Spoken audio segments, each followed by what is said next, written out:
But before I get to that, I'm going to tell you why we're here. We're particularly humbled this evening to be around the likes of the other honorees tonight, such as Billie Jean King, who is obviously a pioneer.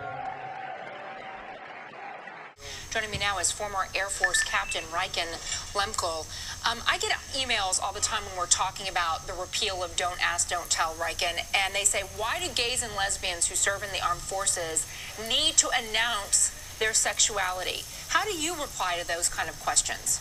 You can't hide who you're with, who your partner is in your life. I mean, you come into work, and the biggest subject on everyone's mind and what's talked about with everyone is what they're doing with their families, their partners, what they're doing at home. And when you have to go into work and keep that silent about yourself, people in your unit don't get to know you, and you don't get to enjoy that camaraderie.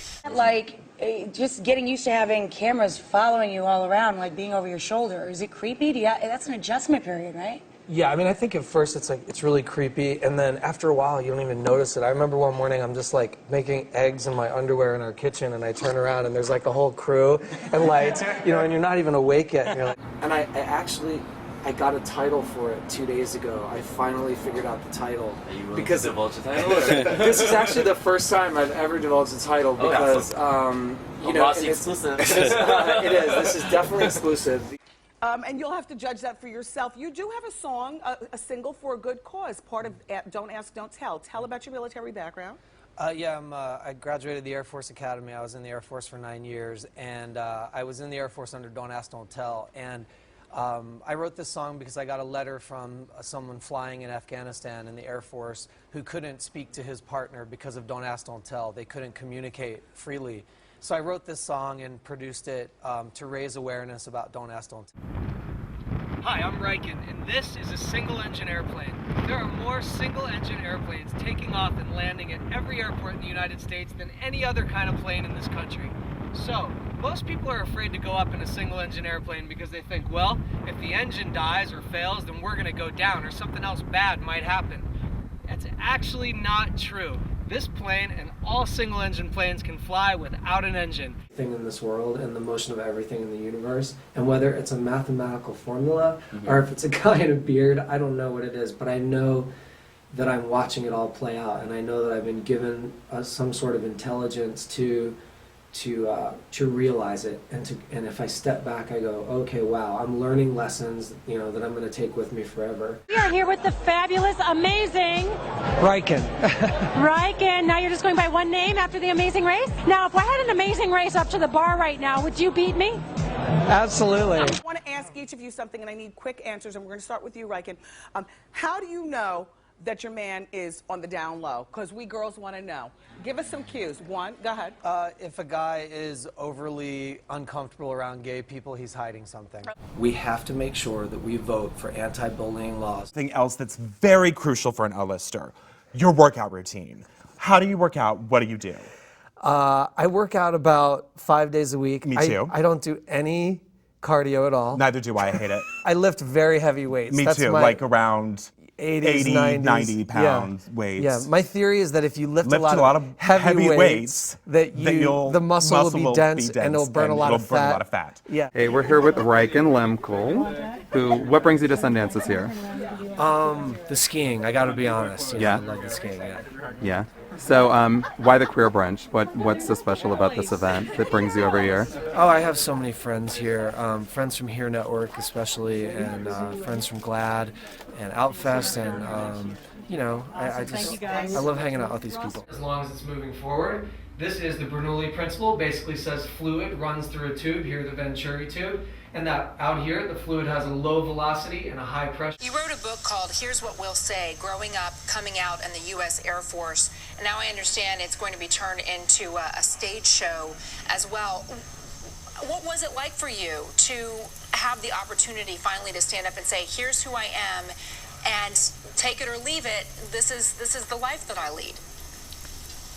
Yeah, it's great. The book is going to be made into a film, and writing the book was really therapeutic for me because I was able to just say, okay, I'm out of the Air Force, and this is what happened to me, and this is what happens to real people under Don't Ask, Don't Tell. We have an administration who's fighting against judicial proceedings to get rid of Don't Ask, Don't Tell, and they don't realize what they're doing to individuals. I mean, you should be at the Air Force Academy when a cadet who's a prior valedictorian is getting accused of being gay, and the humiliating procedures that person goes through. It's really ridiculous. I got involved in the series because, because casting called me. And I went in, I did the interview, and they told me a little bit about the show. And I said, yeah, it sounds good. I'll do it if you guys want me. And like 3 days later, they gave me a call and said they were green-lighting the show and that we were going to do it. These young people were teased and bullied. What do you say to people that are on the B, D, and C list? Because I'm certainly on the D list, like Kathy, your friend. It's like the A list it's really kind of like a myth. It's actually like another character in the show, and there really is no list. It's just what they called the show, and it's just become kind of fun because I think the name of the show pokes at people's insecurities, and it gets them so mad that, we would call ourselves A-list, but none of us really did until the producers called us that. Gay idol. True, how you're really putting me on the spot here. Rodney Santiago. I don't know. Diplomatic answer. To protect our kids so that they have a really good sense of their own value and their own self-worth. So tell me what it means for you to be here tonight for the Trevor Project and everything they stand for. It means a lot. I just finished making It Gets Better video for Trevor Project, and I think when all the recent highly publicized suicides started happening, it woke us all up to say, okay, we should all really share our stories of being bullied as kids like we never have before, and so it's nice to be involved in that. And I never get to do this. To have my dentist stand next to me and actually interview her, and she has no idea what I'm about to ask her, right? Right. You have no idea. No. So, since I started coming to Glassman Dental Care, I've had the best cleanings, the most thorough cleanings. Everyone is so friendly to me here, and you guys are treating me with Invisalign. My teeth are getting uber straight, and I'm getting noticed, and people are talking about it all the time. That is the best glide speed in this airplane.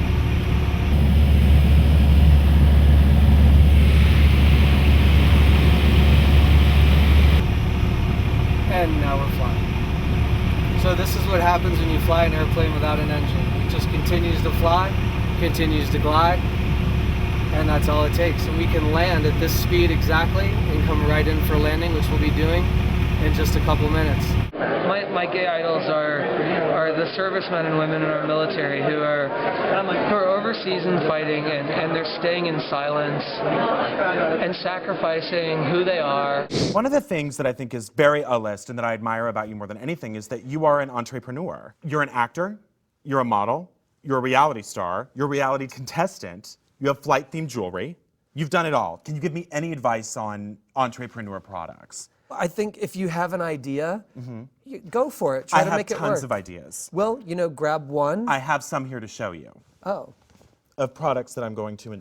Oh, good, because so many people have these ideas and they don't make them happen. No, I spent minutes on these. Okay. The first thing I have is a new cologne called Eau de Tan. You can't spray tan every day, but you can smell like you do. I also have a purse for dogs called Bark Jacobs, for when dogs forget their keys, a doorknob for people with tiny hands, because you know that thing when like regular-sized people have really small hands and they can't turn the door? No. Oh, well, rude, but this is for them. Okay. A cookbook called What's Good for the Fork is Good for the Spoon, stuff you can eat with a spoon. And it would be like soups, a phone for people with tiny hands. Because you know that thing of when, like, if you have tiny hands but you're a regular-sized person, you hold the phone with both hands so you can't dial? No. Oh, well, that's for them. You can... By the way, if this is going to be made into a film, Reichen, who should play you in the film? We have a couple people on the short list to play me, but I have nothing to do with that. Well, come on, give me some names here. We need real names. Well, we had, the producers love Chase Crawford, they love Taylor Lautner, and I'm standing back going, okay, if they're on the short list, that's cool, but, I don't really have much say. I love them, too. An admission Okay, this day good, me before too. Thanksgiving. Thank you so much for your time. Good luck with the screenplay, and thank you so much for sharing a little bit of your experience. Appreciate it. Thanks, Contessa. I really appreciate it.